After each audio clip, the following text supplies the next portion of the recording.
Good evening, ladies and gentlemen. Welcome to the Turkish Airlines EuroLeague Watchalong, where you get to watch the EuroLeague Game of the Week with yours truly. I'm your host, Anthony Goods, representing Swish Cultures, and we got a very special week. It is one team week, and because it's one team week, we're giving you two for one today. We have two very special guests. We got a three-time EuroLeague champ, Matjaz Smodis, and we also have a current EuroLeague player from Olympiacos, Thomas Walkup. Please give a nice EuroLeague welcome to these gentlemen. How y'all doing, man? Great. Happy to be here. Happy to watch some exciting hoops. Ready for tip-off, man. Yeah, exactly. Yeah, for sure. Yeah, we got a very special game today. It's El Clasico, one of the most storied European rivalries and that basketball has to offer. This is the 30th matchup between the two teams. Barcelona is holding down the lead right now, 15-14, and last time they met, as we know, Barcelona walked away with the win. And in round 14, it was a very tense game, and Nikola Mirotic kind of took over that game. He had a huge evening, dropping over 30 points and had a 39 player index rating. But for both teams, we have Real Madrid's coming off of a loss as their 9-game winning streak came to an end Tuesday, losing to Fenerbahce in round 18.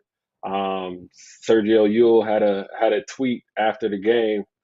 He said, "If you fall down twice, you get up as many times to continue working." So I know for sure bouncing back and getting off the deck is going to be problem number one for them, and obviously the top objective. As for Barcelona, they beat Panathinaikos 86-60. They walked away with a fairly easy win there. Dante Exum had a huge part in that game, scoring 12 points, and he was also rather excited about the victory. As you see in this clip here, he's hyped up. He's hyped up, man. I think it's always funny, man, seeing players that go from, let's say, from playing from the States to Europe and experiencing the atmosphere. Like there's literally nothing like this atmosphere, Nothing. as I'm sure you two both know, better than anybody. Yeah, it's a lot of people don't understand it, from the States, and even my siblings, my parents, they didn't understand it until they got over here and experienced a European basketball environment for the first time, and it's more intense for sure than the States. I Yeah, couldn't for agree sure. more. No, we're definitely going to talk about the different atmospheres a little later in the show. But everybody back home, please leave your comments in the comment section on YouTube if you have questions for either one of them. I'll be sure to get to it. We also have a promo code, Watchalong10. That's Watchalong, and the number 10 will give you 10% off a EuroLeague TV subscription, except for those of you that reside in Italy and Spain. But yes, please hit the comment section. Let us know your predictions. And right now, fellas, I do this every show, so don't take it personal. But I need predictions right here, right now, and I'm holding you to it for the next 2 hours. No going back. No going back. I need predictions. Who's winning the Uh, Classico right now? I'll take Oh, Barca by 5. oh no, Barca. I'll Ooh, and take you put a number on it. I Real. like it. I'll take Real by easy Yeah. two at the end. Lul with a wild 3-pointer or something like that, like he usually does. So I Yeah, could easy definitely going. see that happening. I think he I could lives for definitely these see that shots at the end of happening. the shot clock. Yeah, yeah, for sure. No, for sure he does. That's his thing. That's his thing. But Hmm. I think I'm definitely rolling with Barca today.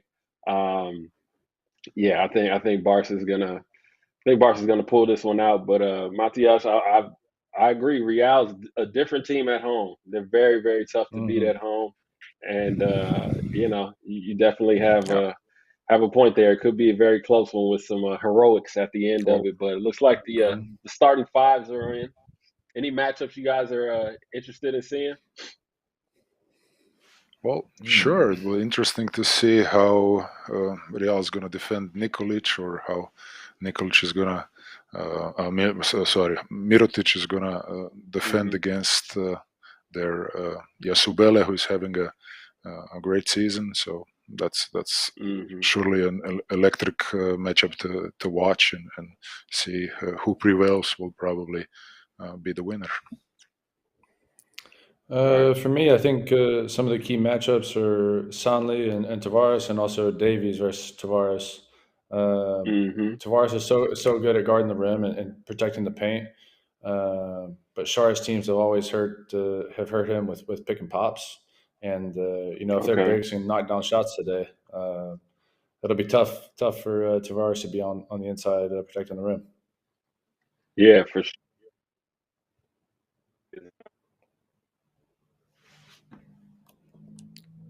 Man, you got the stretch big, and then obviously Real has the power center down low, so it's gonna be very interesting. But this is as we mentioned earlier, this is a very special show because we are part of the One Team Week celebrations. One Team is EuroLeague Basketball's corporate social responsibility program that uses basketball to achieve a real social impact in our communities.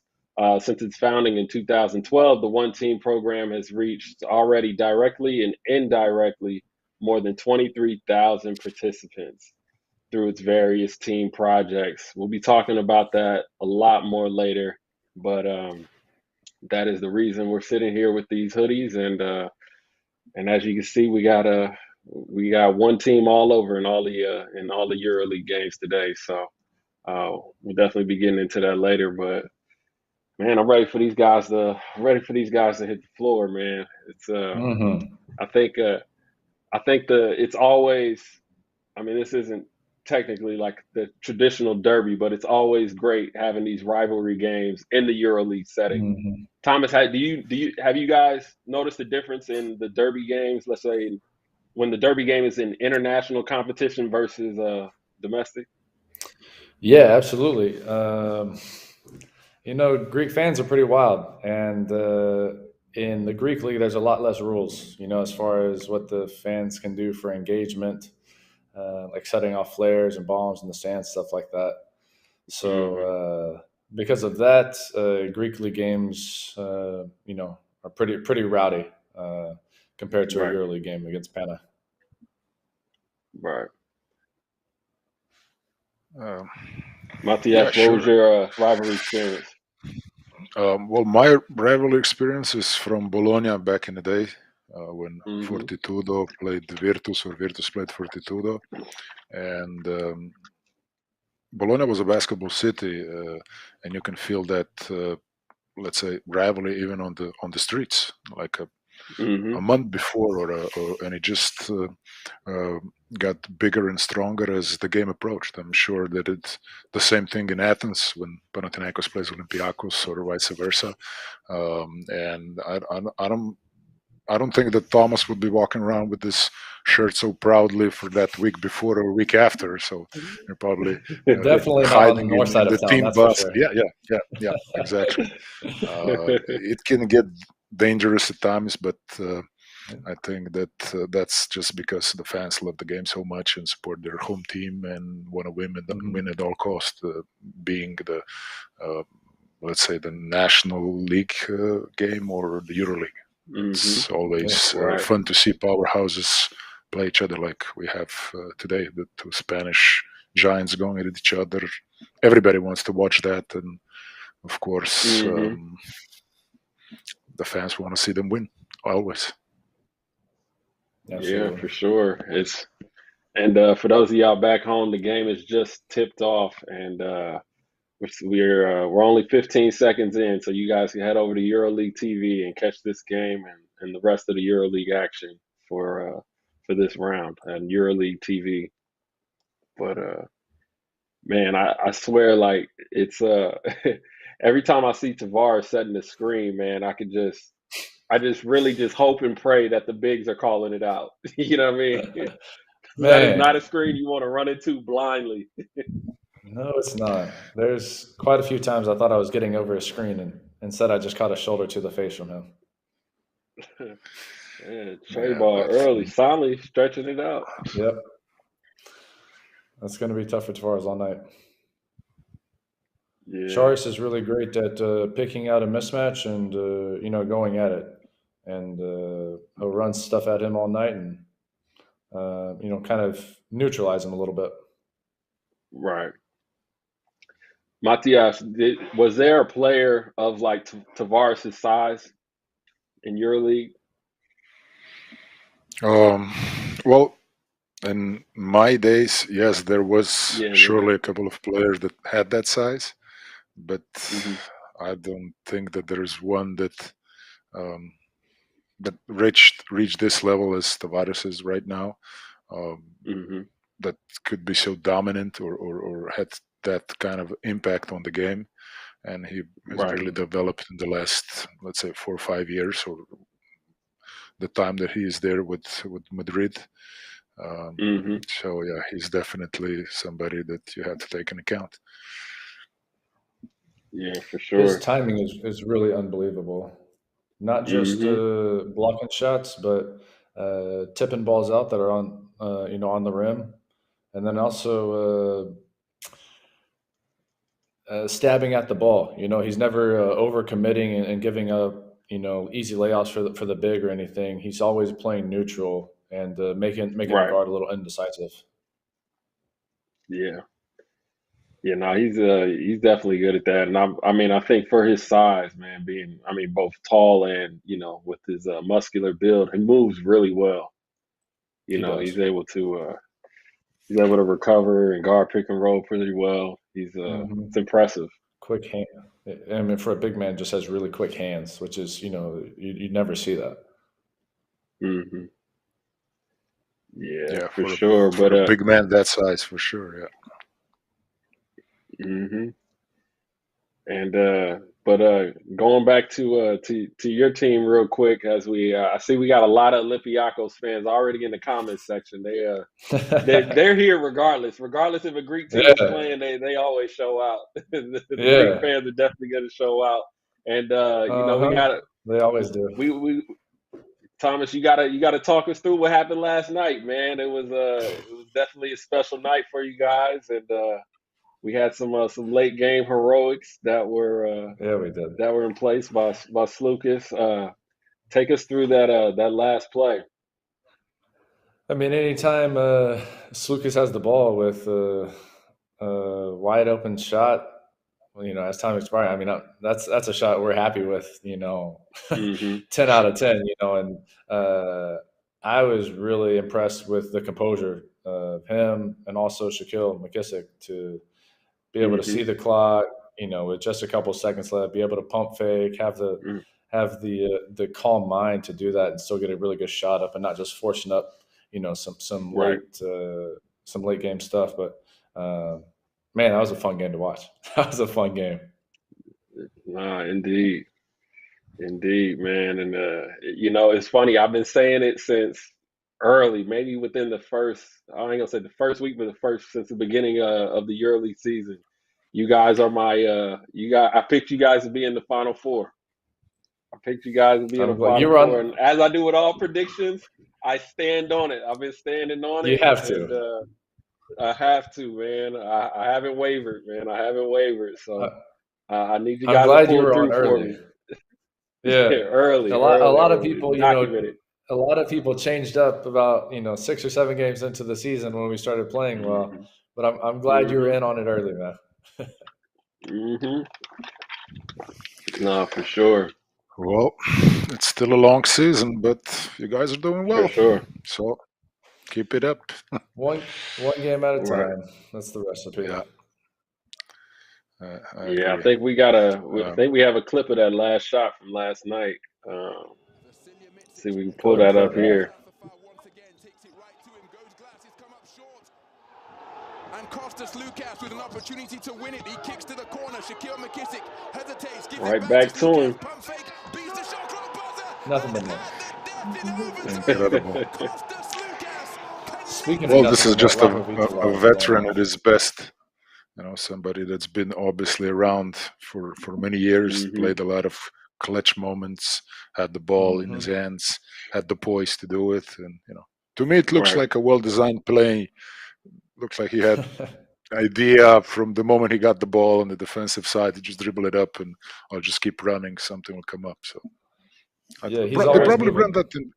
Yeah, you probably run that in practice many times, right? Yeah, absolutely. Anytime on a kick out, they preach, get back out to the 3-point line, so you're the next option. Yeah, put So, yourself in a position to score or get a good shot. mhm. Never stop playing. So, yeah, And you still got to make the Thomas, shot. yeah, Yeah. for sure. And Yeah. Thomas, you were out last night, so how are you? How are you doing? I'm feeling fine.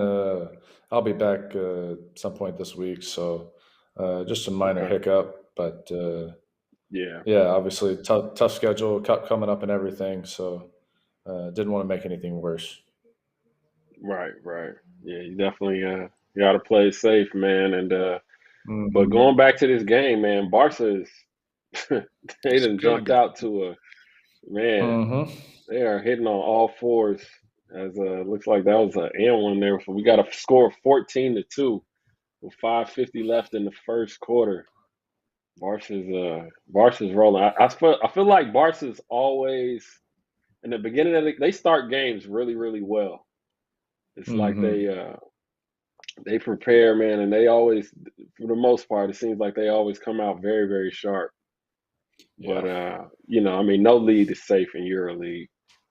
of It's just a course. few stops away from being a game. So, but let's see how Real's going to generate some offense here. Well, they are getting open looks or open shots. They're just not Mhm. making them. So Yeah. you gotta start making shots. Otherwise, this is gonna go the wrong way. Yeah, for sure. That's a fact. That's a fact. And so, Matjaz, you're a three-time EuroLeague champ. We got some. I think we got some clips from from those winning games. And Okay. so, talk about as we look through these clips, like what memories come back to you, man? What are some of the feelings there, man? Watching Well, of some of these course. throwback highlights. Goalie ball. Yeah, Bully goalie ball. ball. Yeah. Well, of course, the feeling is great seeing myself there in those and remembering those moments.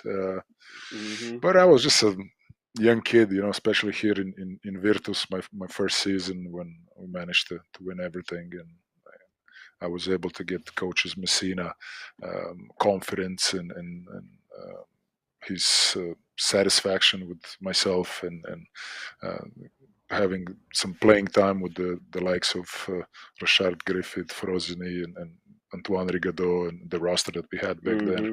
and me being a 20-year-old kid who managed to get himself a spot or let's say playing time Right. on that team. Um, this is already a different story. This is, you see me with this long hair. Hey, that's not the Long same guy, is hair. it? No, that's my brother.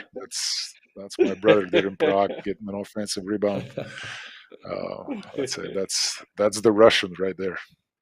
But this one is special for sure.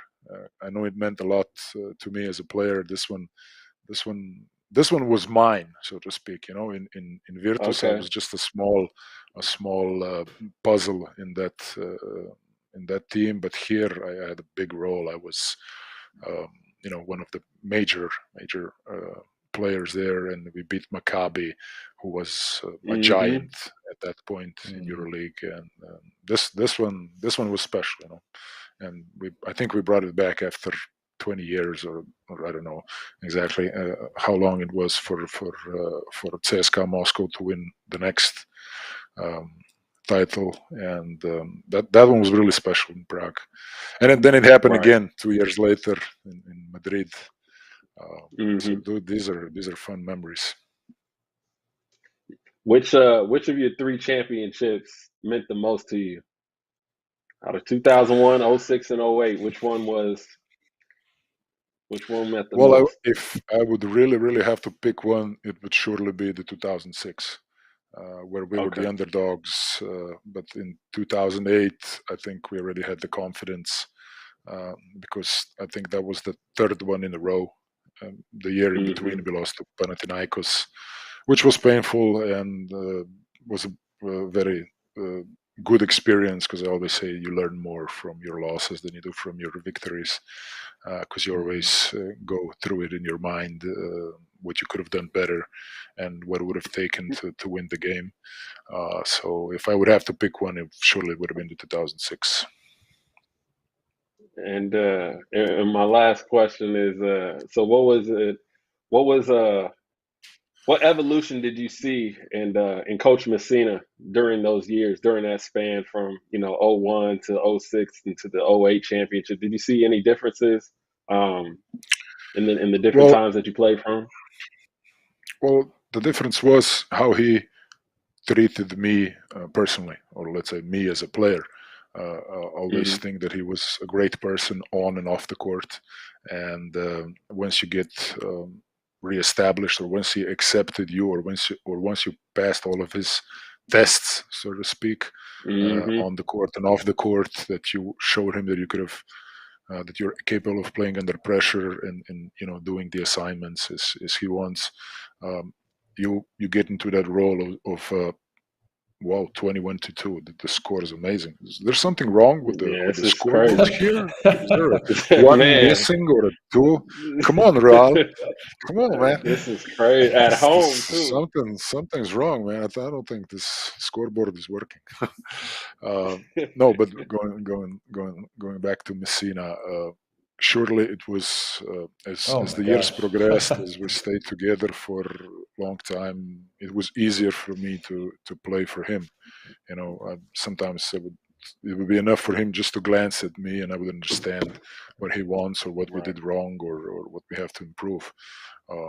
So I think he's a great person, obviously, a tremendous coach, a hard worker, and I think his psychology is something that makes him what he is today, and that's why he was able to go to the NBA and spend some years there and come back and still have the desire to coach even after all these years and be very successful at it.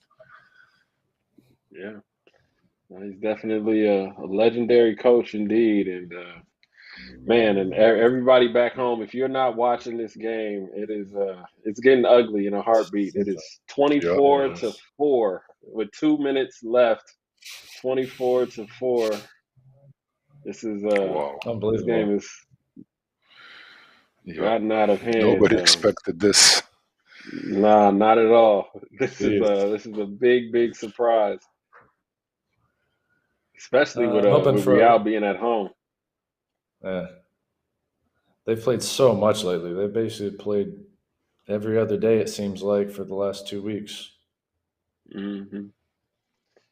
Yeah.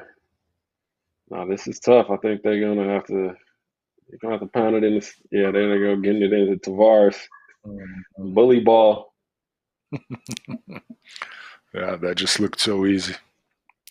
Man, that is tough. Hey, Thomas, you ever got caught on a switch with Tavares down low? I have many times, actually. Those elbows come swinging pretty cool. Okay, are y'all rules to switch or to push him out? Which ones? What are y'all rules for the guard switches?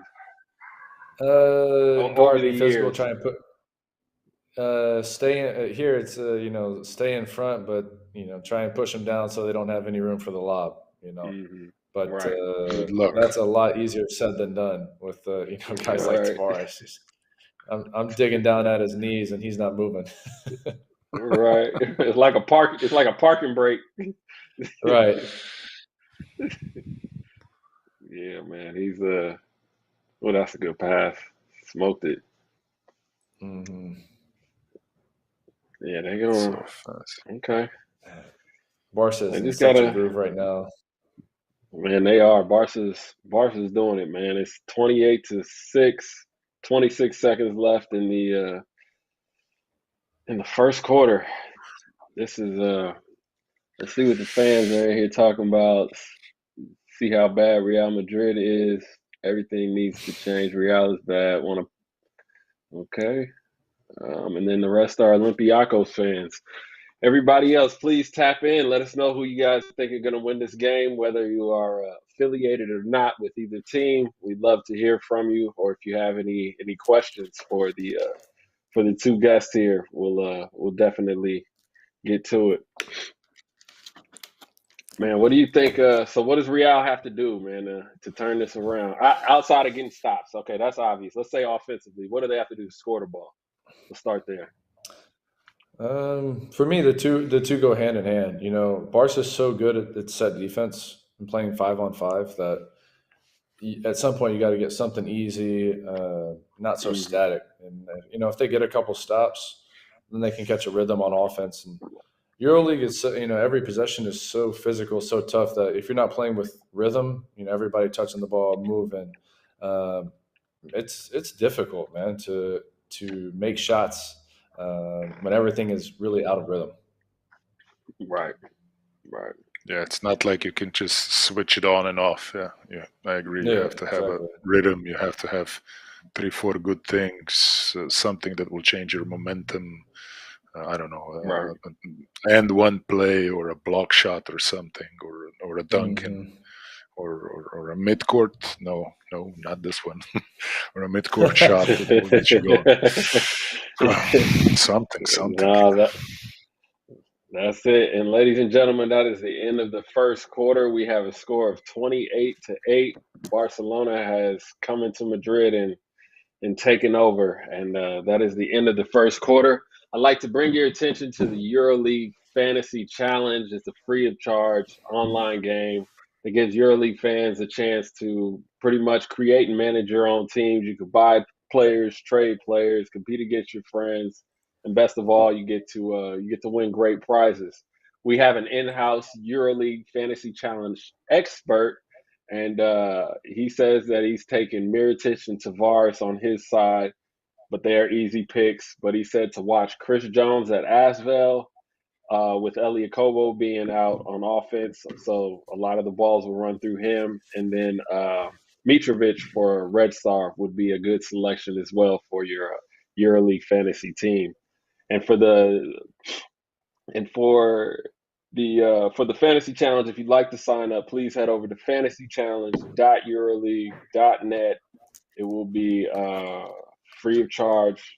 And if you're looking for any discounts, you can get 10% off EuroLeague TV by going to euroleague.tv. We got a promo code Watchalong10. That's Watchalong and the number 10 if you want to watch this EuroLeague game and all the rest for the rest of the season. That's 10% off for those of you that live outside of Italy and Spain. But yeah, so here we are. Second quarter's getting ready to tip back off. Man, I hope Real makes this a game, man. We haven't had too many blowouts. We haven't had too many blowouts on the watch along, but you know, I hope Real doesn't lay down, man, because this is it's a rivalry game, man. It's a game everybody looks forward to. You know. Yeah, and it would make our jobs a lot easier if it was a close game. For sure. Yeah. Nah, definitely, man. Definitely got to see some fireworks, but no, I doubt they're gonna lay down at home. What an ATL! They're definitely about to pick it up. Nice. That's a good man. It's nice. That's nice. And after every ATO, Sharks will have something special coming out of the timeout. Oh, for sure. For sure. There you go. Vet move. Vet move. He knew exactly what he was about to do. Mm-hmm. Yeah.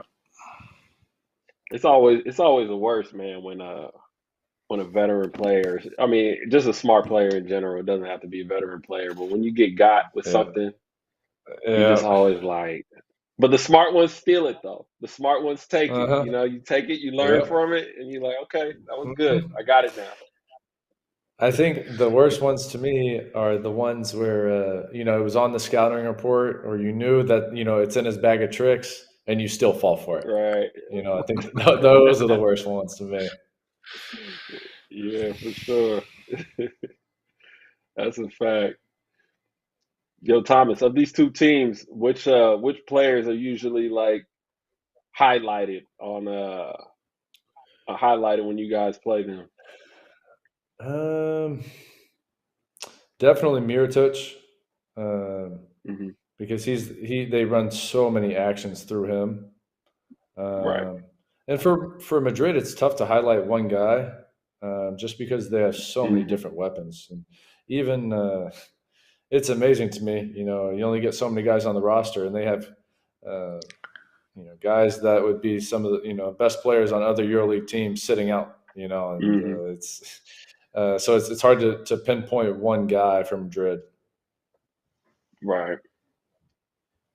Yeah, I can imagine. Oh, yeah, they're just getting killed on the pick and roll. Something's not working right for Madrid for sure.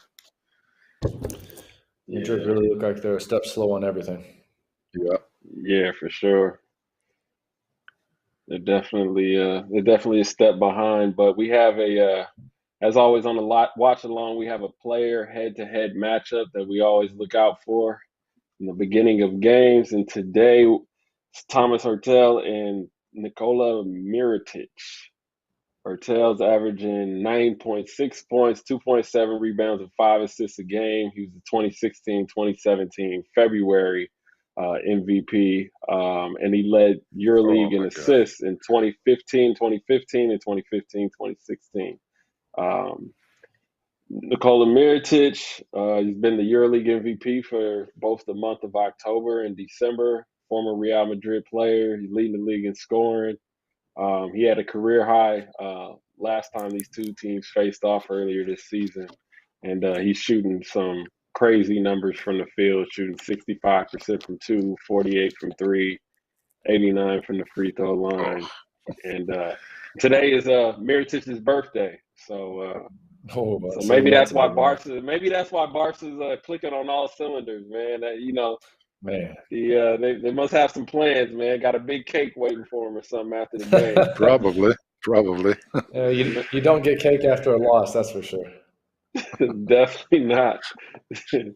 Definitely not, man. Up Yeah. 24 at this point in the first quarter. Oh, Yo, he's one of Golly. the I love his game, man. Oh He's man, so he's fearless. great. He is I so played. fearless. I got to play 3 years with him in Jagiris, and whenever Yeah, I first yeah. got there, he was just really a kid, a teenager still. And the Hmm. last 3-4 years, he's grown up. I mean, his game has taken massive steps, obviously, and he's really one of my favorite players to watch because I got to see where he came from. Yeah, for sure. yeah. Matjaz, are you familiar with him as well? Well, Yogobitis? not I wasn't before, but now that he's with Hmm. Barcelona, he's definitely made a name for himself or made an impact. I'm sure that Hmm. Coach Charas has a lot to do with it, and that he likes him. That's why he brought him over, and he's like Thomas said, he's making great progress, and surely he'll make a good career. Obviously, he's find a nice surroundings for himself. So obviously, living Right. in Barcelona, being there is always great, and being in a great team, or surrounded with good players always makes you Hmm. better, or it's even easier to play. Hmm. Or at least it was for me. Once you got to a big team, Hmm. then the basketball is just like that. Things just click, like they're clicking for Barcelona today. Hmm.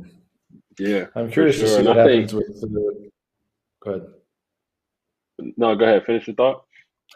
I'm just curious to see what happens with Jokubaitis' career as well.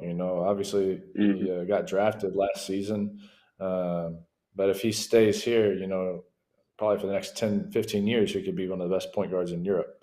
And Oh yeah, for reaching the sure. highest level at this age already, it's just going to be really fun to watch it unfold. Yeah, that's a fact, man. And I think that it's just really cool to see him getting meaningful minutes. And I think with Galatians being out for that period, and he was able to get some valuable experience and even earn Yeah. the trust even more. I think that just really makes Barca's team even stronger and deeper. Mhm. But Yeah, for he's for sure. sure out there fearless. Coming in with 3 point guards, I was a little weary about how much time he'd be getting, but like you said, he's completely taken advantage of the opportunities he's had and really earned a spot there. Yeah, yeah, for Yeah, sure. it looks that way. And then getting to play with such, Matjaz said, getting to play with such talented players, especially at your position, like being able to be in practice every day, as a young boy, being able to be in practice every day with one of the best point guards in the league. You know what I mean? Mhm. It's a Yeah, valuable experience. Yeah, I mean, sure. That's how you grow as a player and yeah, as a Yeah. person, and that's how you learn the most you can, in practices hmm where you see the veterans stars make mistakes, or see how they adjust, how they interpret the different situations, how they go through bad spells, when you hit a wall in the middle of the season, when you're tired, or when you get injured, or when you get a little sick and stuff like that. That's all very, very valuable, especially in a yeah. professional level like this. All the little things matter. So, for somebody to be in that surroundings, that's being in paradise, basically. As far as growing hmm and learning goes. Yeah, for sure. And And his coach was a no, you got it. His coach. his coach wasn't a bad point guard either. Yeah, exactly. You did okay. Yeah, pretty good career. Yeah, pretty good. Solid, solid, solid, solid.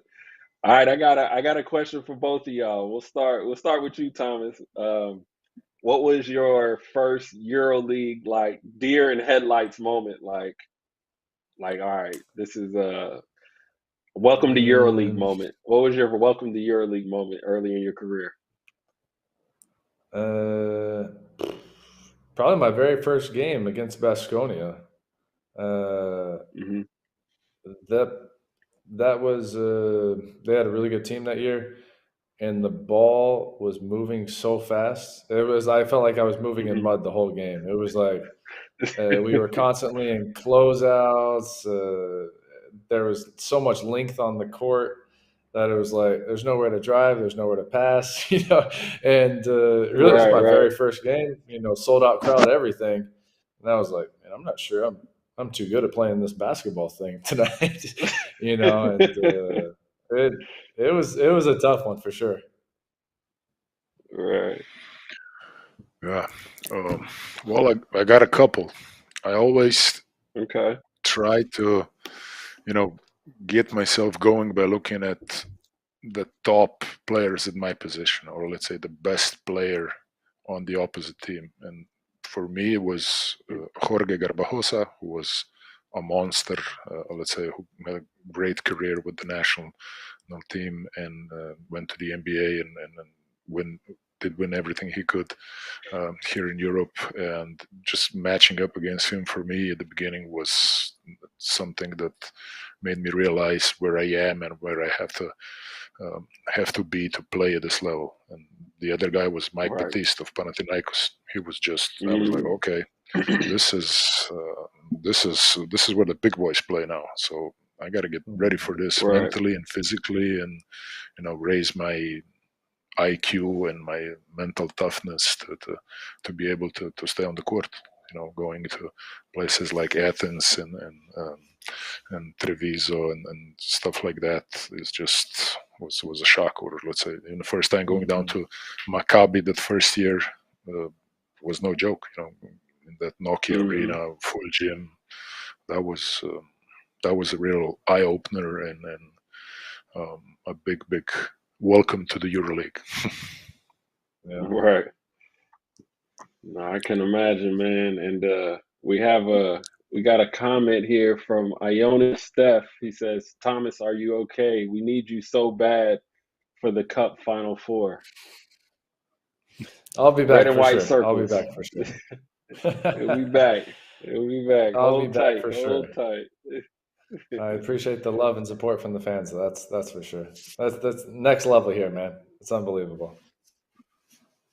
I can I can imagine. And everybody back home, there's still time to ask questions for either one of these gentlemen. We'll get to it in the as we can. I see somebody in the comments predicted, and I didn't even read it, and this is my fault. This is my fault. So I have to apologize to Batman Alessi. He said the score was going to be 103 to 106.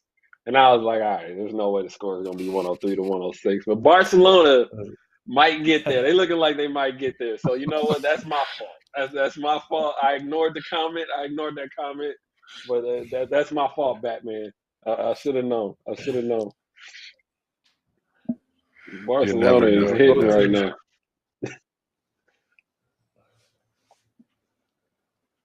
They're right there with that double. That's a good cut. Yeah, if they can get this under 15, I think they'll be pretty happy going into half. Yeah, for sure. I mean, there's no 20-point play. You just got to chip into the lead and just chip away little by little, man. But for sure, you got to get stops. Yep, and they're not doing that. And I love Davies' game, man. Mm-hmm. Davies is so tough to me. For a guard, he was really a dream to play with. He's so active on both sides of the ball, and especially for a point guard. You'll see him run and jump quite often in the full court, and it just really makes the guards' jobs a lot easier. Yeah, nah, for sure, man. He's tough. I like him, man. I mean, they got so many pieces there in Barcelona. Like I've been saying it a lot of times. I wish he got more touches, but I mean, obviously Barcelona's just loaded. But I love his game. Yeah, he's gotten year by year. His footwork has gotten better. His craftiness has gotten better. He's a lot of fun to watch. Yeah, indeed. What so both of you, we'll start with Matjaz. What was the loudest EuroLeague gym that you played in? That would probably be Belgrade, the Partizan gym when we played. I think the qualifications for the Final Four 2007 or 2006. I think it was the biggest sellout of a gym at that point. I think it was 22 or 23,000 fans. And once they got going, they got going at warm-ups, and every good play that Partizan made, they would just erupt. And that's probably one of the loudest. And then close behind is the Oaka, the Panathinaikos gym. And then I don't know, probably the Israelis when they play at home. Maccabi. Yeah, so I would say Partizan. Yeah, when they play the arena at home, at least for me. Okay. I think I have two really different angles. Žalgirio Arena, playing there was so positive and really loud. But I think the most hostile I've been in is Maccabi. It's a little bit smaller. The fans are right on top of you. The music that they play, the chants, everything is hostile. So I think because of the hostility, I think that's what makes it, makes it seem louder than it really is. Okay. Yeah, it always catches me off guard because I played in Israel 3 years, so we played against Maccabi a number of times that, I got used to it, as far as like that gym being like so loud, and I would see just, the Greek games and all the EuroLeague games, and it just looks just as crazy, if not crazier. And it's always, I've had a lot of guests on here, and a lot of them always say that the Maccabi atmosphere is just different. And I think it is probably like the drums and everything else, and the music and stuff that they play throughout the game. I think that has a lot to do with it as well, probably. Yeah, and the fans are just right on top of you. Yeah. No, it's definitely a special atmosphere. But look like Madrid getting a little life after that dunk, cut it down. Hopefully, that's going to be a highlight reel. Yeah, get a little, wake the crowd back up a little bit. Yeah. Wake the crowd back up, get everybody back into it. Yeah, man. How are we feeling about Lapo Vitala's mustache? Not a fan. It's something. It's an experiment, or whatever you would call it, fashion accessory, something he's trying. But it's working. He had a great start of the game, so don't change it. He's playing great. Let it grow. Let it grow. Like I did with my hair. If it ain't broke, once don't you get fix something it. going, just don't change nothing. Just let it grow. Yo, my guy Mike Roll was doing that for a minute too. And, I was like, Mike, what are you doing, man? Like, cut that off, man. That was a Mike Roll staple. It was the stash. Shout out to Mike, man. He was a watch-along guest early in the season. But he was funny for that one. But it's funny how like basketball players, like whether they claim it or not, they're all superstitious. Yes. Oh, yes. Basketball players are all superstitious. Yes. It's just levels to it. Exactly. Like everybody's a little superstitious, man. Yeah. Everybody's got a brand new pair of shoes, have a bad game, Yeah. And even the guys that say that they're not superstitious, they have, this routine that they do. And it's like, well, if you're not superstitious, why are you doing the same routine? Yeah, exactly. Right. Hey, man, that's called a superstition. That's funny. You guys had any superstitions? Yeah, many. Yeah. From wearing the game socks to game tights to wristbands to sleeping exactly an hour 15 in the afternoon to I don't know, many things like that. Don't use that bag. Carry this stuff in this. Everything was mental preparation for the game to get you in that good rhythm, the good sensation. So for sure. I'm sure that Davis's headband has something to do with it. It's always using it. For sure. It's maybe something he's not even aware, but he always prepares that. So it's a part of superstition, even if he maybe doesn't, speak about it or doesn't think it's a superstition. But it's a part of preparation for the game. For sure. What about you, Thomas? Oh yeah, big time. I think the worst superstition I've had in my career was the same socks. In Žalgiris, I think we were on the 7 or 8 game win streak, and after every game, I'd pull my shoe off, and there'd be a big hole on the heel and the big hole on the big toe.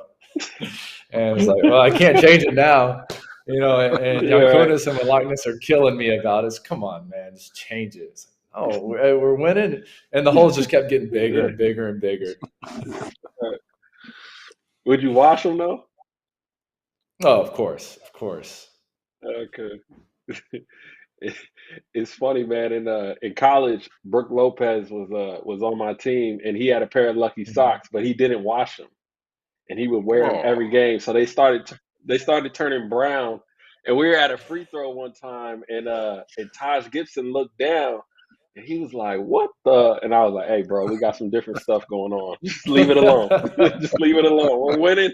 That's all that matters. Wow. That's great. I think that might be the worst one I've heard of. Yeah, no, that one was definitely that was definitely a bad one. But you know, hey, if it works, we got a Sweet 16, man. So I can't complain. Yeah. But can't complain. But yeah, ladies and gentlemen, we got a minute left. We got a score of 29-50. Real Madrid is down to Barcelona, even though down in Madrid to Barcelona. But we have under a minute left as Kyle Courage just hits another jumper to extend the lead. We got 40 seconds here. Doesn't look like they're going to get it down to 15 at half. No, it does not. Does not look No. like it. Yeah, man, this is It will stay this is around not 20. But there we go. Sergio Yul gets a quick bucket. Got a 21-point game. 20 seconds left. It's like they're Barca's gonna hold for the last shot. And see what they can get here. Dante Exum's playing well this game too. Yeah, he is. Well, that's a tough. Ooh, good thing it didn't go. That was That is close. the end of the Stop first going. half. That's the end of the first half. 50. We got a score of 52-31. Man, was there an MVP of that half for you guys? Who played well in your eyes in that first half? Well, Gotta be La excellent for me. Provitola. Yeah, La Mhm. Provitola and probably Exum or maybe even Davis. Yeah. Yeah, they had Provitola had 12 and Exum had 9 points. So yeah, they definitely did their thing. But we are up and this is halftime. So let's check out what else is going on around EuroLeague. Basketball is an important part of our life, but it's a small part of what's happening in the world. There are so many different situations going on around us. Plus, now with COVID, everything got worse. And so if we can just, bring a little sparkle, a little joy. 1, 2, 3. One team. All right, give me some. The 2021-22 season marks the 10th anniversary of the EuroLeague's corporate social responsibility programme, One Team. Launched in February 2012, the programme has integrated communities across the continent with the aid of its ambassadors. Now a decade on, the One Team programme is continuing to grow, and at AX Armani Exchange Milan, they're committed to doing their bit to create change. I'm Marilisa Zanini. I'm for Olympia, I'm their One Team coach. And this year we decided to work with children that have 11, 15 years because we thought that this time is important for the kids. They need to find the correct way. They need to find someone that can guide for find a future. I think it's important to have an ambassador in our project because they can be the perfect messenger to the kids for deliver the importance of life, the importance of sport. Since its inception, over 300 EuroLeague players from across the continent have become ambassadors of the One Team programme, as the EuroLeague continues to set standards both on and off the court. Basketball is something that doesn't matter if you're from a different, language or a different country or a different city or a different culture or a different background. All of us can come together and kind of use sports as this kind of common ground, to help teach and help, learn life skills and important life lessons that can be appropriate for anything. I think it's a great program to keep these guys involved, make them play sport, which is very important for them, make them socialize. And I think it's also a way, a kind of give back to the community where you are. Kyle, Gigi and Nicolò, they are really a great, first of all, great player, great athlete and great ambassador. they have a story, like they start from somewhere and they achieve to play in EuroLeague and they won a lot of things. And for the kids, I think it's important to see them like a model. I believe a lot in this program, and I see there is still some room for improvement. These communities are very big everywhere, so we can embrace a lot of communities, a lot of people, and you know, I'm sure they're going to be better and better because everybody will have more experience in this, and everybody going to be willing to do better.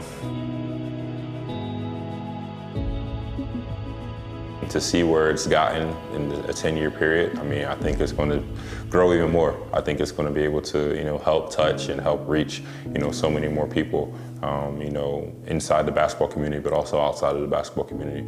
And I think I look at one team, and I look at this project, that's something that's going to be, you know, continue to grow and to continue to advance from years to come.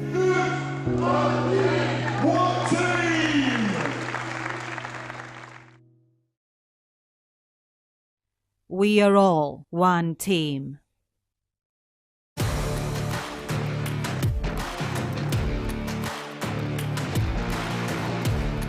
Hunter with the throwdown. Excellence from Augustine Rudin. Fast and furious finish. Oh, how did that go? And Bayern Munich are rocking now. Seska really starting to sizzle.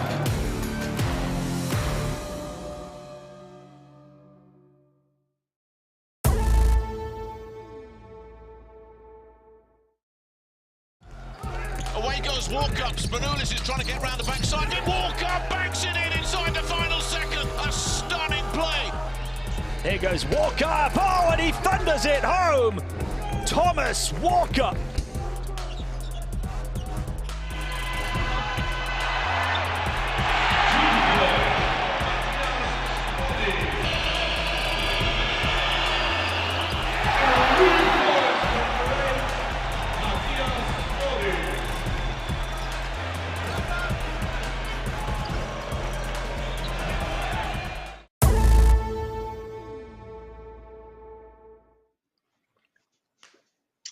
And we're back, ladies and gentlemen. As you saw from that feature, we have a one-team watch-along special tonight.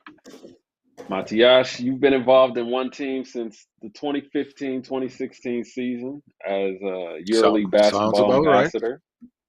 Sounds about right. Okay, I'm glad we got the dates right. What difference have you seen in the program that it makes in people's lives? Like, what difference does it make in people's lives? Well, I think it's something that I think it's a very good program, something that we have to give props to EuroLeague for developing something like that, to being involved with as many fans and basketball lovers in general, or let's say young players or future fans. I'm sure that basketball is a sport that's very globalized, that connects a lot of fans, players, and everybody that's involved in it. And let's say one team program is doing just that, is connecting people from, let's say, different countries under the band of EuroLeague and developing that social awareness of sharing and let's say also fair play and developing more awareness of basketball in general and how good it can be also off the court. Mm-hmm. Yeah, for sure. And Thomas, you were involved with the one team program of Zalgiris back in 2018-2019. What are the benefits of young people getting to meet professional athletes like yourself?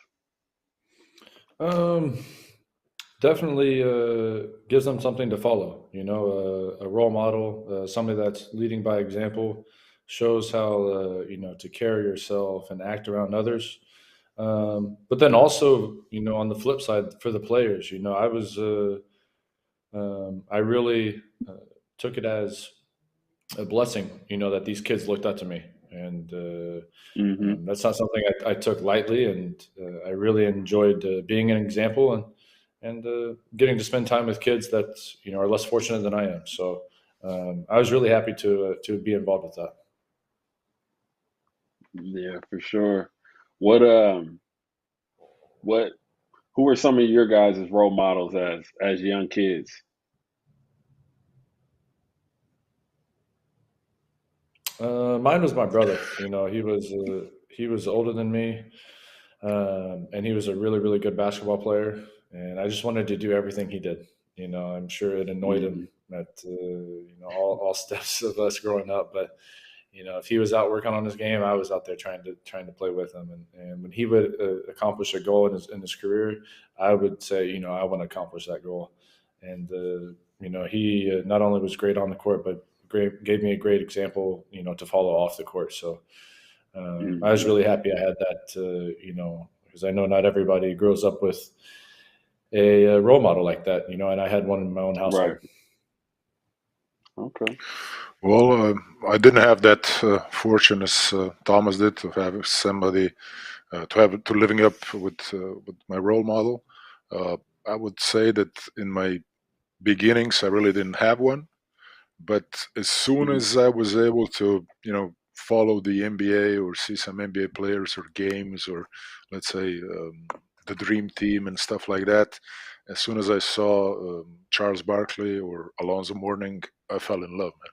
His style of play, his intensity, the way he presented himself on the court, the way he dominated, the way he cheered his teammates on. That was my role model right there. And of course, Shaq. Shaq came into the league and he came on the scene. That was just, I think everybody, all the big men fell in love with that. Wanted to imitate some of that or develop something in your game, which was maybe unrealistic, but still, Alonzo Mourning for me was, somebody that inspired me or was my role model. Yeah. When I think about like basketball in general, I think it's it's opened so many doors, from like people that you meet, traveling, getting to experience different cultures and things like that. It's really special. And I think that, regardless if you take it to the professional level or not, I think all kids can learn something, from basketball. Thomas, like what is something that basketball has taught you? What has been a benefit of playing basketball up to this point for you? Well, first off, one of my favorite coaches I've ever had told me, don't let basketball use you. You use basketball, and use that. I use that to get a free education. Now I'm using it, for my job, to travel the world. So I think that's something I've kind of lived by. But I think the thing I'm most happy with that I've been rewarded by is the friendships I've made along the way. Basically everybody in my life besides my family are people that one way or another were connected through basketball. So I think that's something that I definitely owe to basketball. But then also the memories. I mean, I've made more memories than I ever thought I would make in a lifetime. Getting to play a game that most people would give their right arm to play. So I feel very lucky, very blessed, and I owe so much to basketball. For sure. Yeah. Matjaz, what about you? Yeah, I agree. I would say that I owe everything I have in my life to basketball. I think it has given me, besides all the good fortune of playing in the big teams, the money, the let's say the good life that comes after that. It has given me a work ethic. It has given me dedication. It has shown me, taught me concentration. It has instructed me or given me a path which to follow after basketball. What to do to be successful in, let's say, other areas of life, business, investments, and stuff like that. And it all comes from basketball. And also on the social level, it forces you to to work with teammates, coaches, or people, and how to integrate yourself in different surroundings, different countries, and you basically see the world, and it globalizes you as a person, and life is just fuller, simpler, richer after that. So basketball is a teacher of life, basically, in all intents and purposes. Mm. Yeah.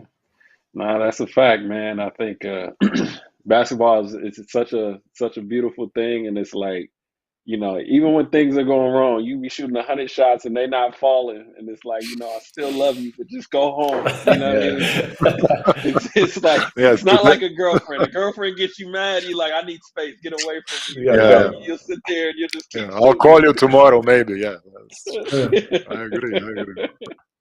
Now you can have the worst day of practice and come home and you're going to turn on basketball. I love this game. Right. Yeah, that's the crazy part about it, man. It's a funny relationship, man. But man, going back to these YouTube comments, we got some love from Zalgiris. Greetings from Kiwanis Thomas, from Raimundas, more Olympiacos, red and white. Some other stuff I can't read. But yeah, the fans are there. And good evening, guys. Greetings from Russia. So we got some love from everywhere. Got some love from everywhere in the comments. Yeah, it's interesting. But we got an interesting pregame clip from SARS that I think we're gonna throw to right now. Not nearly as fun as playing. All right. Well, try to have some fun today. Thanks a lot, Coach. Coach is not nearly as fun as playing. I can imagine. Yeah, I can imagine. Yeah. I don't know. Go ahead. I asked him one time kind of about that, and he was like, "Man, when you're playing, you have to worry about one guy, just yourself. If you're struggling, you have to figure out figure out what you're doing wrong and fix it. As a coach, you got 15 guys. Like, you got to worry about all of them. Guys are going on roller coasters all throughout the season. Some guys playing good, some guys playing bad." And he's like, "You got to worry about all of them as a coach. I work way harder now than I did as a player. So it's a stressful life being a coach, I guess." For sure. Yeah, especially at the European level, man. It's tough. One loss, and you got so much pressure coming from so many different directions. It's tough, man. Definitely tough. It's a high stakes game. So, Matjaz, you're a sport director for a club. What's that like? Well, on the front office side. That's something I always had an interest of doing. After my playing career, I wasn't really never thinking about coaching. Maybe as an assistant coach or a coach for big men, that's something I could do. But being a head coach, no, that would just stress me out too much. Like Thomas said, you got to worry about 15 guys, and you got to worry about that 24/7, because when you play, you just you do practice, you finish, and you go home, and you can forget about basketball for 2-3 hours and then come back to practice. But when you're a coach, you got to analyze, you got to think about everything, how to implement somebody in a team better, how to get better positions or whatever for the players in better situations. So I'm sure it's pretty awful and stressful at times. But being on the front office is you're there, but you're not really there. You don't have to worry about the stuff on the court. You just worry about, let's say, all the sponsors and stuff like that. That's not shown on TV. It's, let's say, a backstage type of thing. So it's fun. You're still with basketball, but you're not so exposed as a player or as a coach. Right. And for everybody back home, the second half has just tipped off, and we are back into this 21 point lead for Barcelona over Real Madrid. Let's see if they can cut into this lead. But Thomas, you think after you finish playing, let's just assume you're going to stay within basketball. You think you would prefer to go on the coaching side or the front office side? That's a tough question. I think I'd be better suited for coaching, but the front office side sounds like it would be a lot of fun. Having input on building a team, kind of doing the research and figuring out what pieces fit, what pieces don't fit. That part of the job sounds really fun to me. Right. Traveling to watch hoops, do your scouting, building a team from the ground up, is some of that sounds very appealing to me. Yeah, no, there's definitely, pros and cons to both sides, I'm sure. I just think that, kind of like we were just speaking about a couple minutes ago. I just think that as a coach, you just have to wear so many of those emotions, like of the wins and losses, like every day. You know what I mean? Whereas when you're on the front office side, obviously you want the team to win, but as Matjaz just said, like, you're worried about sponsors. You have so many other things that you have to, make sure is in place that, you don't really have to stress so much about, you don't have to ride the highs and lows of the wins and losses like a coach and even players do. So, yeah, absolutely. It will be fun to see what Thomas does after he plays his last game. Yeah. Hopefully not too soon. Yeah, it's not gonna be. I wasn't implying. I wasn't implying that you have to stop. No, for sure. No, because really, on the other hand, you should play as long as you can. As long as you have fun staying there on the court, and as long as you enjoy it, you should be there. You should play, even if once you get really old for a player. Let's say once you go towards 40, if you still feel like playing, just play, because it's great. It is for sure. Yes. And even if you play at the lower level, as long as you enjoy it, just be there. Be there and play. Keep with it. And have fun. Yeah. That's my advice for sure. Yeah. Thank you. Yeah, it's a fun time, man. And we got a replay of that Tavares dunk. We're gonna check this out. Hopefully took it in himself and floated it in as easy as you like. They continue to get to the middle. This is what. So maybe he will have to take some time on the bench. Is Tavares with that dunk? Look, I'm sitting here with headphones. Wasn't even jumping with that one. And that was Mirotic. That wasn't even a guard. That's like I think that was the tallest guy on Barcelona. Oh my God, that was just unreal. Join off. And Barca are playing with so much confidence right now. Yeah, they are, man. I don't think they're gonna let up. It's 8:20 left with Dante Exum at the line. We got a 33-53 score at the moment. We have we got some cool questions on there. Vespa Motto says, Thomas, how is the mood in the team, especially after yesterday? How are you feeling about being a member of Olympiacos and living in Greece? Greetings to all. Living in Greece is pretty sweet, that's for sure. Especially when we're playing well. It's difficult to enjoy life outside of basketball if you're losing games and going through a rough patch. But right now, we're figuring out the winning way. We're playing better. Weather's starting to warm up outside, so I have absolutely no complaints right now. No, for sure, man. It's always great that point of the season when the weather starts to turn around. Man, you get a little extra pep in your step, man. You get to practice 5 minutes earlier.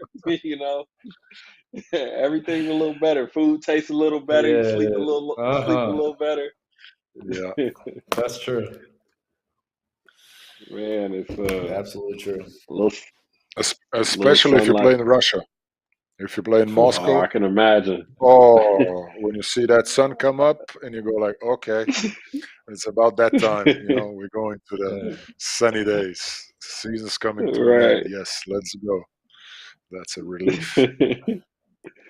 No, for sure, man. And one of the stories of this game, Nick Kalatis needs one more assist to be to get the record for the all-time assist leader in EuroLeague. He'll pass Spanoulis, former teammate, man. So one assist away. About to witness history, ladies and gentlemen. Mm-hmm. Yeah, man, Nick's been around for ages now. Oh, for sure, for sure. Yeah, this season we've had a number of records. John Brown set a record for steals. Kalatis obviously will break this record. I think Dunston became the all-time leader in blocks this season. Kyle Hines offensive rebounds. Yeah, it's been a historic year this year.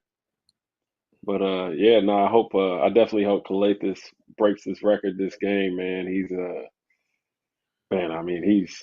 just a phenomenal passer, and he's so much fun to watch. Oh yeah, for sure. Yeah. I mean, he throws stuff that most people be like, yeah. But he gets it there.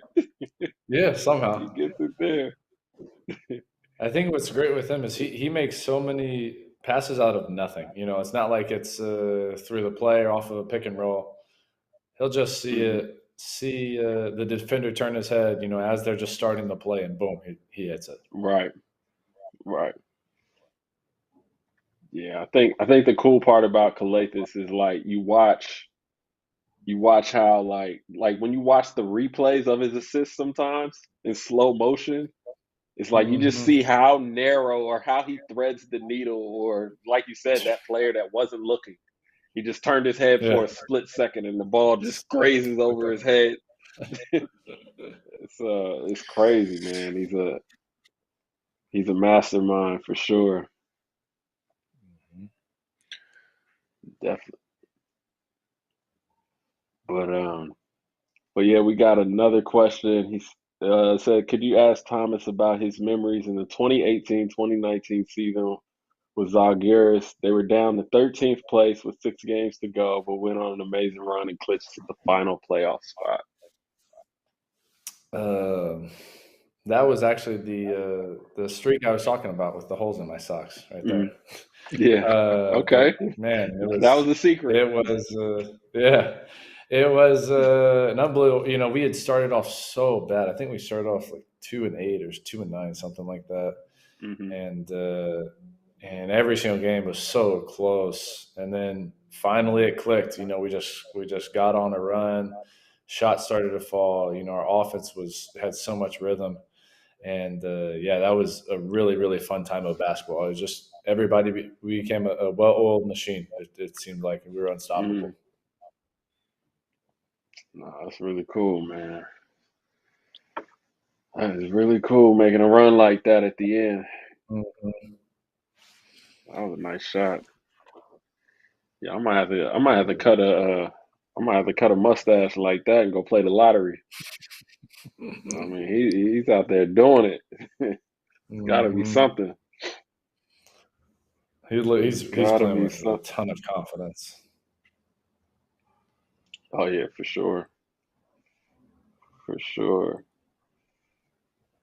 Man, so let's see here. What can we do to turn this game around? Matjaz, what do you see out there, man? What can change for Real at this point? Or you think it's over? Is it over?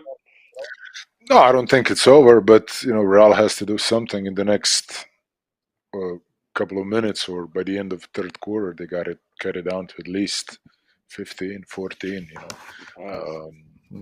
to have a chance in the last quarter, because if it stays 20 plus, then I don't think that Barca will play that bad the last quarter so that they can lose. But like we said before, like you guys said, Barca is just on on another level so far in this game. They're just rolling out there physically and mentally, and it's going to be very, very tough for Madrid to turn this one around. Because right now the time is not on their, is not a friend of theirs. So I'm afraid it's not looking good for Madrid. I'm still keeping my fingers crossed, but we'll see. Now we'll see what happens. I mean, these are the top two ranked teams in EuroLeague right now. So this game has some playoff implications here. But I think just looking at the playoff picture in general, man, it's going to come down to the wire. Okay, try to climb the ladder there, but it's definitely going to come down to the wire, man. I'm excited to see how the chips fall towards the end. I mean, I think that regardless if you're the 1 or 2 seed, man, and we've been talking about this for weeks, you definitely don't want to see Ephes in the first round. As far as Ephes being that 8th seed, like that's. Sure. You're going to have your work cut out for you, But, I mean, there's just a lot of teams. There's just so many good teams right now that are kind of junked up between that 8 to 7 to 12 range. Playoffs can go either direction, which is exciting, man, as we come down to this last third of the season. It seems like it's like that every year. Yeah. I'm sure it's more fun or let's say even more exciting to play this kind of system where everybody plays everybody a couple of times a season, and you really have big games where you can really improve as a team or as a player, because in my time you would consider that as a blessing to play Real during the season, or to get Panathinaikos in your group, or to see Maccabi, or to go to Olympiacos and play all these big teams. That was a rare thing. Now you basically have this gigantic games every week, or every second week you have games like this. That's I think that's a great move on the part of EuroLeague to impose this kind of system. Yeah. Right. And Matjaz, I wanted to ask you too. So, I mean, you've been to 7 EuroLeague finals.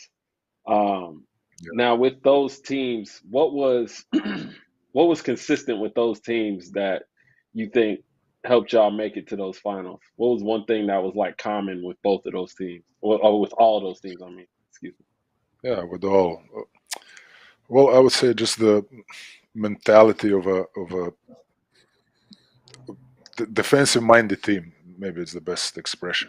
That we always realized that it's going to be the defensive effort that's going to win the game. And offensively, we're good, but there's maybe a team or two that's better than us. So we got to do it on defense. And I'm sure that a lot had to do also with all the coaches that took us there, that were there, Messina, Repasha, and everybody else. But I think it was the defensive mentality, or let's say the preparation of the whole season to prepare for those big games. Like I said, they were special. You didn't see those teams every day, and you just had to prepare for that Final Four, for that one event, and be ready defensively. I think that we were also blessed and lucky that we were all healthy, which is a big part of the game. And when the injuries start to happen, you don't stand a chance. So staying healthy and taking care of yourself is part of being a top pro and playing at that level. But also, you have to deserve that luck, let's say, which you get in sports from working hard and staying there day in and day out. Right. Absolutely. You always get what you deserve. Yeah, for sure. Yeah. That's a fact. And Thomas, how would you describe like the identity and the character of your current team now at Olympiacos? Toughness, for sure. When we're playing well, we're playing physical, we're playing tough, we're blowing things up on defense, and we haven't played well, it's been passive. I think that's so. games that we've won, we've put on really good defensive performances. And games that we've lost, it's just been a little lackadaisical, and so as long as defense is our identity, defense toughness, I think we'll put ourselves in a really good situation to be successful throughout the season. Right. And you guys have been, playing so good at home this year. What do you attribute a lot of that to? Oh man, it's got to be the fans. There was a few games where we were down early, and they just came roaring back. It was like after a turnover, the other team scored, and just like, man, the gym was kind of dead. And then they just, we scored one bucket, and it just erupted. And from there on out, went on a big run. And that's the type of momentum that really carries you to wins, But yeah, fans have been amazing. Yeah. No, for sure, man. It's definitely one of the arenas that everybody talks about, and the fan bases that everybody talks about. So it's been really cool to see you guys, be so successful at home, because it's very tough to get wins on the road in EuroLeague, and I think if you take care of home, you definitely gonna have a chance. Definitely gonna have a chance to make the playoffs for sure. Absolutely. Yes. So getting into let's talk about like the lifestyle of a EuroLeague player. Matjaz, we'll start with you, and you can tell us what it was like for you. Because on the outside looking in, we see all the shiny stuff. Everything looks, cool, and we see you on the big stage and everything else. But what's it like, on a day-to-day, behind the scenes, as a EuroLeague player back then? Well, basically, it's a daily grind. You play 2 or 3 games a week. You really don't have much of a life that you can, or a lifestyle that you can develop. You just go through the motions. Basically, you have practice game, trip, plane, bus, and that's basically it. You don't really worry yourself about how it's going to look, or let's say the social media. When I played, didn't really exist. There was no Instagram. Facebook was just getting started. We weren't so exposed. Everything wasn't so scrutinized, wasn't so analyzed as it is now, where you can get all the info of EuroLeague and every other league immediately after the game or during the game. So I think that has surely added another level of stress, or another thing that you have to consider when you're a EuroLeague player now, or when you're a basketball player, which maybe in my day was not an issue. But as far as lifestyle goes, that was it, man. I was, a family man back then. I already had 2, and then I had my 3rd kid when we were in Moscow. So that was me, a basketball player and a family man. And all the off time that I get, I would spend with my wife and kids. That was my lifestyle. Yeah. For me, it's a little different. I have no family over here, so I figure that's kind of a blessing when I hear some guys talking about they got up at 2 a.m. to take care of their child, or they haven't slept, whatever. But that's definitely something that I think is a blessing. And but yeah, it's I kind of touched on this earlier about when basketball affects your daily life so much, as far as if the team's playing well, if you're playing well, how much you're analyzing it, how much you're thinking about it. And I think a large part of my day, if I'm not at basketball, I'm thinking about basketball. So but everybody thinks that you're in the gym training for 8 hours a day. Of course it's unrealistic to be doing that. But right. I really think us as professional athletes and basketball players are super, super lucky, man.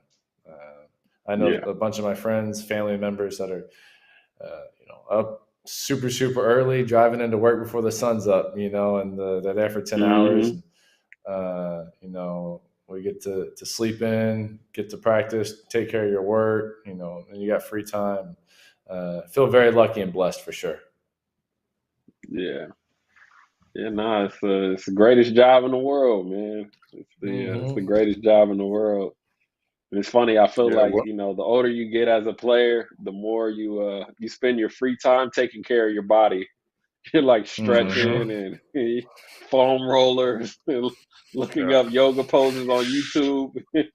Anything to make the body feel better, man. Rest. It's all important.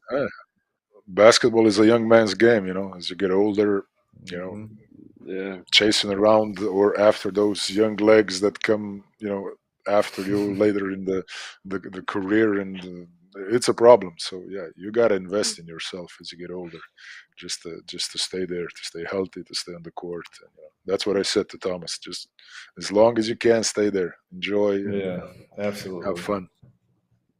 All right, for sure. And we got a YouTube comment from a sports writer guy. Said, Matjaz, what was it like going up against Panathinaikos and Obradovic? Well, Željko was always, as also from a Messina as a coach, his point of view was always the team to beat. He always wanted to go to Athens or have them come to Moscow or Bologna and beat them, because Željko was the best coach. He had the best team, and we all aspired to that. And unfortunately, we lost 2 times against them in the final, which still hurts even today. But it was a life experience, or let's say also a basketball experience, something that we could carry on to the next finals and do better. But yeah, that was the challenge. That was the game. That was the opponent, like I said before, Mike Batiste and all Francisco Albertis and all the players that played there. Those were the let's say the instigators, the thing that got me and my teammates and Coach Messina going. That was the team to beat. They were the, let's say, the best that existed. So those were great games for me. Yeah. Yeah, nah, I can imagine, man. And I've been talking to Mike Batiste off and on, man. We're trying to get him on a Watchalong, man. So maybe we got to invite you back, man, and have both of y'all on. Yeah, sure. I would love that. Give my best to Mike, man. I always enjoyed playing against him. He was a great opponent, and I can imagine a great teammate. And I'm sure that he's doing great now. So give him my best if you talk to him. Yeah, nah, for sure, man. And we got another comment. Vespamato says, we at Olympiacos love the fighting spirit from Thomas. He is always giving all he can. My compliments for your nice stream. Yeah, man, we got thanks. Got big love over here. And Real showed a little life, 18 points, got it under 20 with a minute left, a minute and 3 left. Let's see. I don't know, man. It'll be one heck of a fourth quarter if they can make this a game. I'm pulling for that. That'll be exciting. Yeah, that would be a monster comeback if they manage to overcome this. Yeah, I don't know if they got it, man. Everybody's rolling for Barca. Yeah. Jokubaitis is getting off. Let me see. Check out this box score here. Tavares got 9 points. He hasn't missed he got 19 points. He has not missed a shot. 7 for 7 from the field. Tavares. Nobody else in double figures for Madrid. Barcelona, well balanced. Davies got 9. Exum got 11. Kyle Kuric got 10. Mirotic has 9. Everybody 6. Collected 6. Yeah. So still waiting on Kalafis, man. He gotta tie and break the record, man. Mm-hmm. Almost there. Oh, hopefully Missed he'll do everything. it. Yeah, I hope so. We got 34 seconds left in this third quarter. Yo, have you guys ever been a part of a team that came back from 20, like in the fourth quarter though, down 20 in the fourth? You guys remember? No, I can't say I do. I don't think I have. No. Yeah. Yeah, that's a whole lot of 3-pointers, man. Mm-hmm. Yep. Nah, they missed that. But it happens, right? It happens. That's why basketball is so great. It happens. That's why. Yeah, for sure. Anything can happen. Well, I just think I don't think it's gonna happen tonight, but anything can happen. Tonight might not be the night, but yeah, for sure. But we got a 16-point game. It's not too far out of hand. No. It's the end of the third quarter. We got a score of 55-71. 55-71. Barcelona is still on top. And everybody back home, I'd like to bring your attention to the one team merchandise. As you can see, the hoodies that we are wearing here today. If you've been admiring these one team hoodies we've been wearing tonight, and the t-shirts all the players have on the court, then you can buy your own.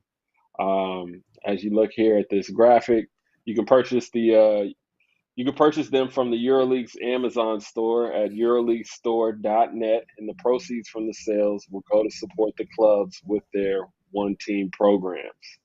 So you can head over to there, and you can purchase your one-team hoodie over at EuroLeagueStore.net. If you're looking to watch the stream, you can head over to EuroLeague.tv and sign up for EuroLeague TV. We have a promo code Watchalong10. That is Watchalong and the number 10. If you want to tune into this game and many more. But let's check out got any other scores from today. Asvel lost to Panathinaikos. Let's see who the top scorers from that game. Papagiannis had 19 points and 10 rebounds. And Osakowski had 23. Oh, he had a 23 performance index rating, and he scored 18 points for Asvel. So Panathinaikos showing some life over there on the other side of Athens.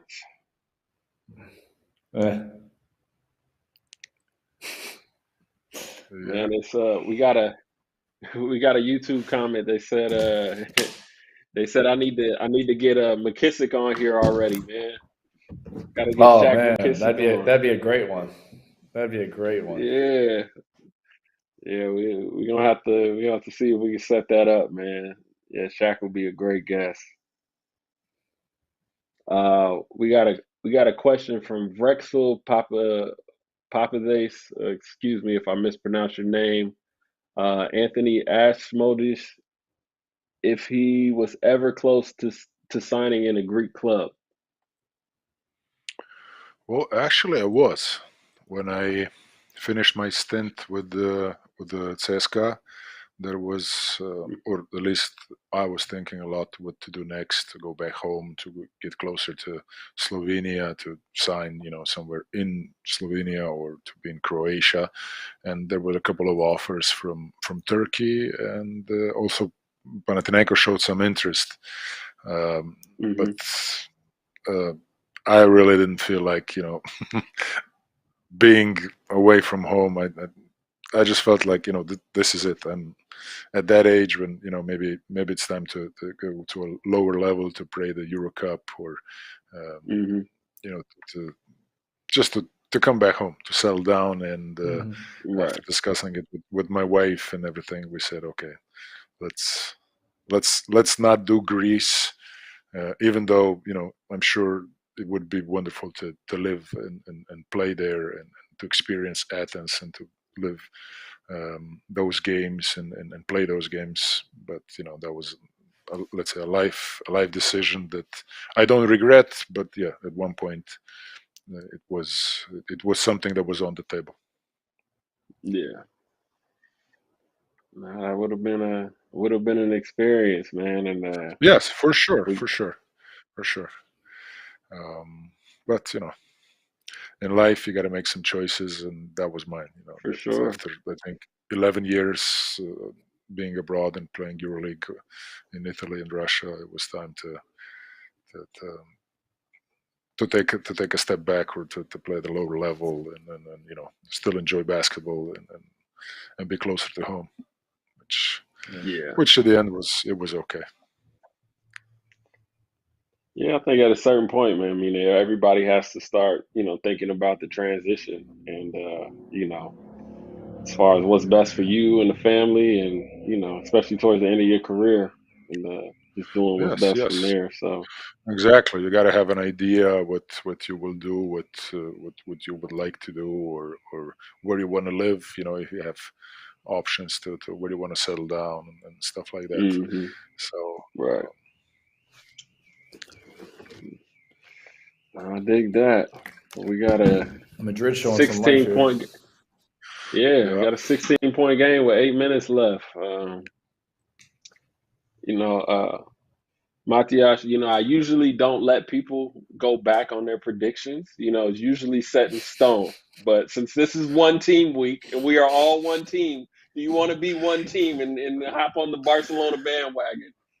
We got space for you. We got space for you. No. I'm good. I can respect that. You're a man of your word. I can respect that always. I'll roll with my punches, or my choices.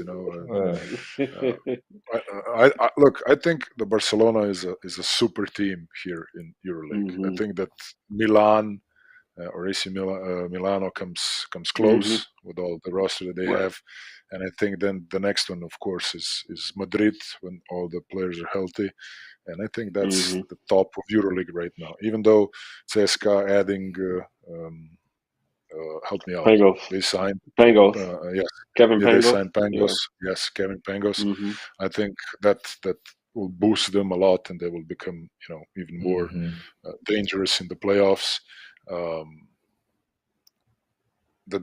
These four teams are, let's say, on the roster, the best teams. And then, of course, you got to play and you got to do well, and you got to go through all the emotions like you guys did in Olympiacos, and you stand, I think, fourth right now, and you're doing great, and things are looking good for you. So it's fun. It's fun to watch. It's fun to follow. But these two teams are basically the teams to beat. So I'm always kind of rooted for the underdog. So I'm gonna stay with Real in this game, and what I said before. I think that look, it's 13 points or 14 points right now with 6 minutes to go. That's 4 or 5 possessions. So I think it's gonna be interesting till the end. So no, thank you for the offer, but I'm staying. I can always respect it. With Real, I can always respect it, man, and. Yeah, man, this is a game for first place. I think both teams are definitely going to fight to the end. But yeah, Madrid's definitely showing some life. They're playing better basketball, getting more paint touches, from the guards, and looks like that's starting to help, chip in a little bit here. But man, he knocks down some free throws, get the ball back. Mm-hmm.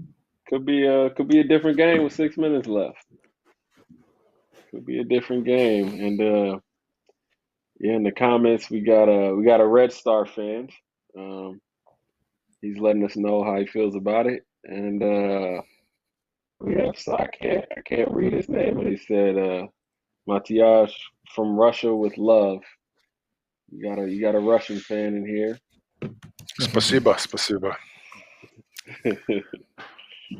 Yeah, no, it's I think one of the coolest things about the Watchalong, man, is just having the guests on, everybody, that's had like such a great, career in general, and specifically their participation in EuroLeague, man. But the love you get from fans, no matter how old these players have been or when they played, man, the fans, they remember they remember specific Absolutely. games and moments. Like, it's crazy. Like, yo, remember this game from 1998? I'm like, man, it's crazy.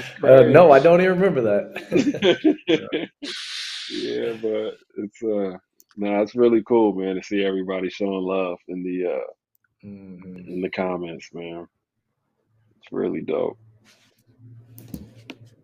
But yeah, man, Exum getting up the court in a hurry, man. I've been impressed with him, man. You never know how these guys adjust, man. Yeah. Coming to the European game. I mean, it's just how it is in the States. Like, it's a completely different game. The way they call fouls, the way the floor. I mean, the defense in 3 seconds. It's different. You have to be so efficient in Europe to score, to be effective. Yeah. And I feel like Exum has adjusted rather quickly, which is cool to see, because not every player that comes to EuroLeague from the States is able to adjust so quickly, especially halfway through the season. Yeah, no kidding.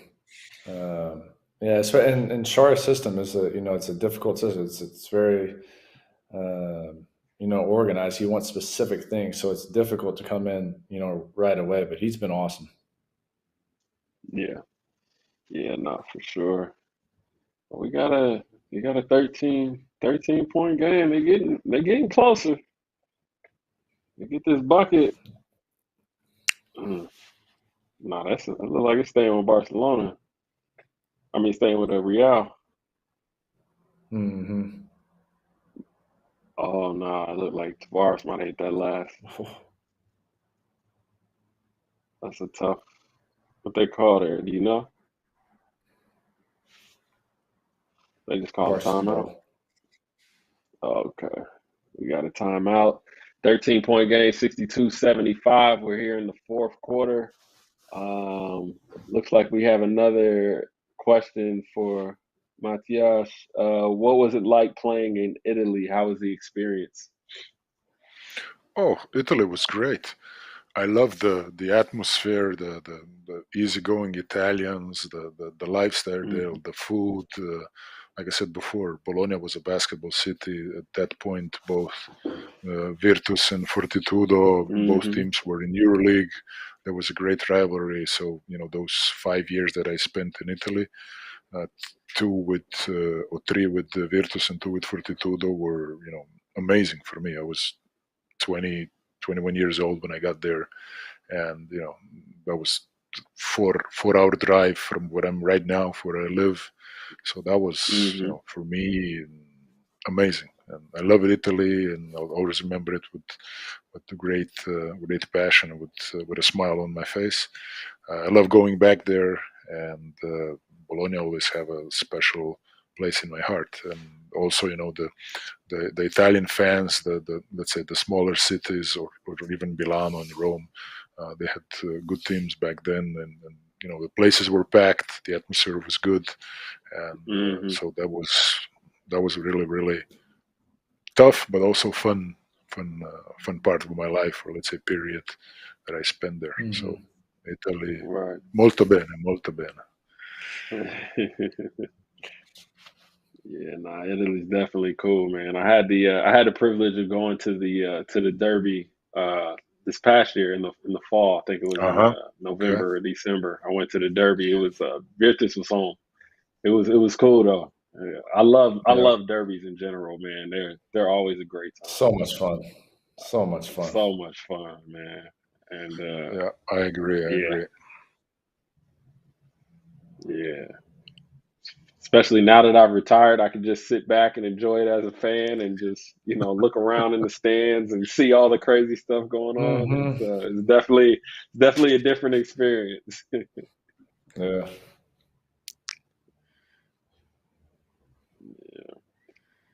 15-point game, 62-77. Ooh, dime, bang out. 4 minutes and 30 seconds left. 64-77.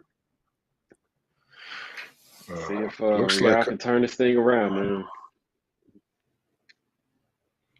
We definitely gonna need a run. a little They miracle. defending Turning though. up the heat. Mm-hmm. Yeah, they defending. They cutting off line. They cutting off passing lanes.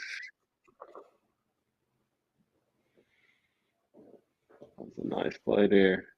Looks like Tavares 10 for 10 from the field on 25 points, 5 or 6 from the free throw line right now.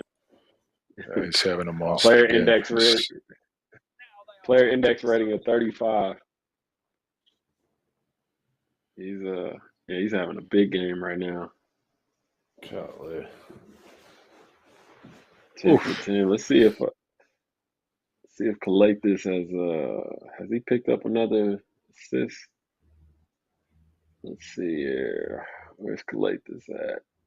No, he's still at 5 assists. He's still at 5 assists, so still waiting on him to tie that record. So Thomas, so who is we talk about it, with different players. Like sometimes you just guard a player that, maybe he's not even quicker than you, but just his rhythm and the way that he plays, like it just throws you off and he's just difficult to guard. Is there a player who's the toughest player in EuroLeague for you to guard?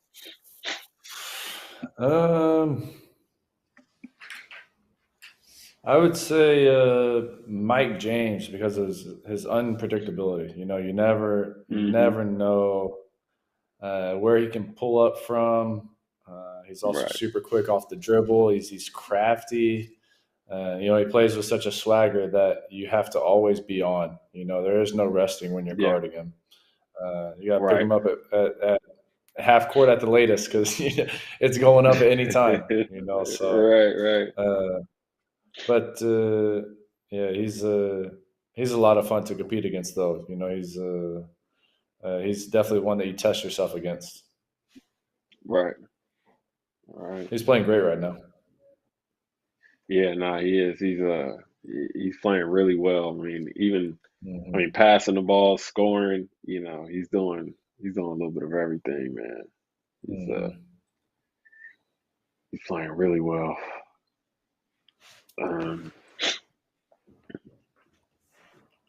Matjaz, was there a player back in the day that you used to hate guarding? Or that was pretty difficult to guard? Oh yeah, for sure. Tanoka Bird was a monster in my days. Like he would go for 40, 50, 20 rebounds. He would be just unstoppable like a machine. So, when coach would put you on, you would like, oh my God, thanks coach. I really needed this.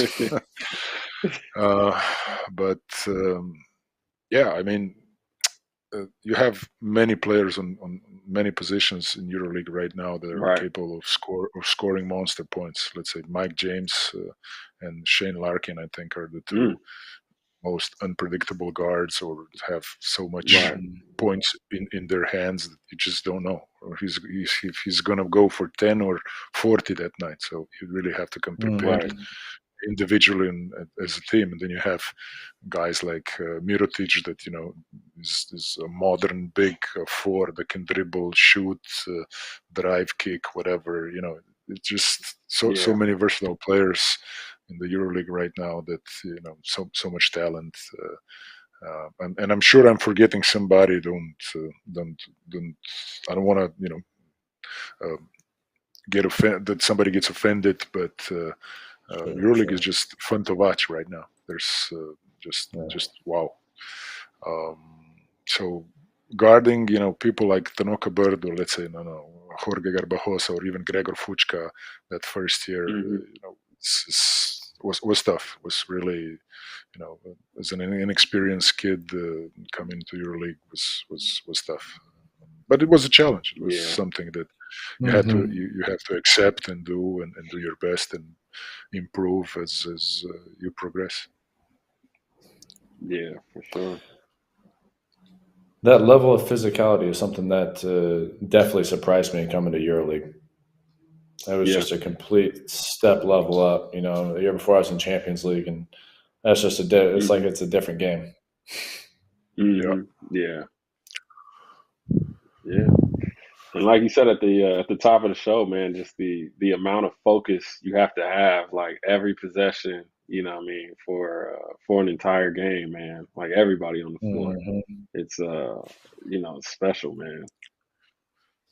It's definitely special, man. But if Barca wins this game, they'll be in first place. They'll definitely claim the top spot, and let's see how that shakes up the rest of the standings.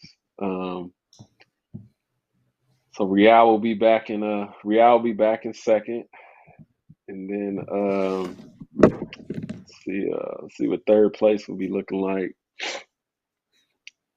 For those of you guys following at home, Milan will be in third, and then you guys. Milan will be in third, you guys in fourth, Olympiacos in fourth, Zenit fifth, Cheska sixth, Unik seventh, Finner in eighth. And then on the back half of that, you still got FS Bayern and Monaco. I mean, Finner, man, been playing really well without Rando and Jan. Man. Playing really well. Guduric has looked great as of late. Oh, yeah, for sure. Great ball. Yeah, they've been hooping, man. They're going to be nice at full strength. Yeah. That's like my only wish is that everybody gets the full strength and we just finish the season out like that. Like, you know what I mean? Like, Yeah. You're just cheering for good content. Yeah. That's what I want, man. Hey, I got you in the Final Four, though, man. So it's good content. Hey, I'm happy with it. I'm happy with it. After that, we'll see what you guys do from there. But I got you guys going to the Final Four, man. So full roster or not, y'all in there, man. I love it. But we got 35 seconds left. This game looks like it's over. It's scored 68-86. It's it's not looking like we're gonna have any comebacks here. So we can start talking about MVPs for this game. Let's see who performed at their best on Barca's side. Laprovitola had 20 in 19 minutes. Wow. 5 of 5 from 3 with the mustache. It's the mustache. It's the mustache. It's the mustache man, baby. It's the mustache, and he's got a light bowl cut too. There's a light bowl cut there. He's got a lot going on. He's got a lot going on over there, man. He's definitely making a statement. And if our talk about superstitions is true, he's gonna be back the same way next week. Absolutely. Oh yeah, absolutely. Or for the next derby, he's coming out like this for sure. He might be wearing that all summer, man. All through the summer, we'll see how it goes, man. No. That's not a good look for the summer, man. With the mustache. No, it's definitely not a. Yeah, I hope he's married. Because you definitely don't want to be single in the summer with all looking like that. Yeah. But gentlemen, man, I appreciate you guys stopping by to watch along, man. It's been great. I'm sorry it wasn't a better game, but it was great, and I appreciate you guys coming by and sharing your stories, man. Sure. Absolutely, it was a pleasure. Absolutely, exactly, it was a pleasure. Thanks for having me, and all the best. I appreciate it. And everybody back home, as always, please like and subscribe to the EuroLeague social media channels. The Watchalong is taking a break next week, but we will be back February 25th with another show and another special guest. So until then, I hope you all be safe, and we're out.